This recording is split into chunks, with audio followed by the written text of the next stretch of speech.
Agissons ensemble, l'avenir est à nous. Agissons ensemble, l'avenir est à nous. Pour notre mère jusqu'au bout. Avec les pétrolières, on parle et on sort, on va. Dans le mouvement écologiste large, il est extrêmement difficile de s'entendre sur une lutte qui fasse consensus. Mais là, en ce jour de la Terre 2025, je crois que le mouvement a trouvé son point de convergence, la lutte pour le développement du transport en commun.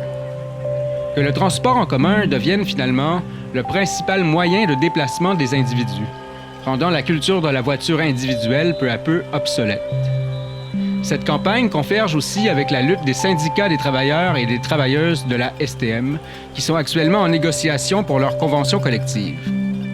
Parce que de bonnes conditions de travail riment avec qualité et efficacité de notre transport en commun. Écoutons-les. Oublions pas l'impact sur l'environnement. Un seul autobus, 50 voitures de moins sur les routes. Une solution concrète pour désengorger le centre-ville et respirer un air plus sain. Un financement doit garantir des conditions de travail dignes pour ses employés dévoués. C'est la clé d'un service de qualité pour tous les usagers. Vous savez qu'ils sont en égo présentement?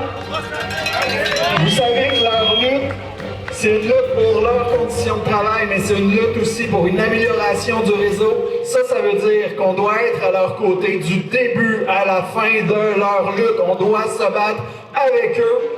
Écolos, syndiqués, gens du communautaire, usagers, usagères, ensemble, unis. La croissance du marché immobilier fait frémir les investisseurs, mais elle fait chier les locataires. La croissance de la demande en énergie fait plaisir à Enbridge, mais elle met en danger notre eau potable. Et la croissance des véhicules électriques, elle excite François Legault, mais les mines qu'elle impose détruisent les forêts d'Abitibi.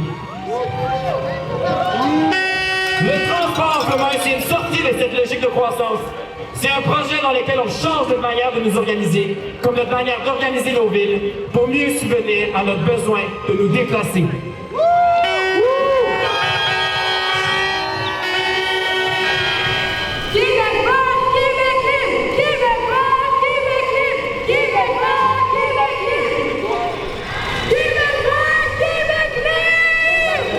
On lâche rien! On lâche rien! On lâche rien! On lâche rien! On lâche rien! On lâche rien! Lâche ton auto! Qu'il monte! Qu'il monte! Lâche ton auto! Qu'il monte! Qu'il monte! Le transport collectif, public et accessible, c'est le réel outil qu'on a en mobilité pour mieux vivre, sans exclure les personnes à faible revenu, sans exclure les personnes avec handicap et sans détruire le monde dans lequel on vit. On sait qu'on ne peut pas continuer à dépendre de nos combustibles fossiles. Puis qu'on ne vienne pas me dire que c'est la faute des individus. Qu'on ne vienne pas me dire que c'est un choix de prendre son auto. Ça ne sera pas un choix tant qu'il n'y aura pas d'option de transport collectif structurant au Québec. Il faut les arrêter. Il y a longtemps que je lutte, jamais je n'abandonnerai. Il y a longtemps que je lutte, jamais je n'abandonnerai. Faute de financement, les projets d'accessibilité de nos stations de métro sont arrêtés. Faute de financement, les infrastructures vieillissantes ne sont pas réparées ni améliorées. Faute de financement, la planification des trajets d'autobus n'est pas bonifiée. Faute de financement, la STM ne pourra plus être un leader en mobilité durable. Faute de financement, le Québec ne pourra pas être fier. Mais nous, les pros, on n'acceptera pas d'avoir honte. On est ici aujourd'hui pour que ça change. Merci d'être là avec nous. C'est très utile de croire, alors nous changerons la loi.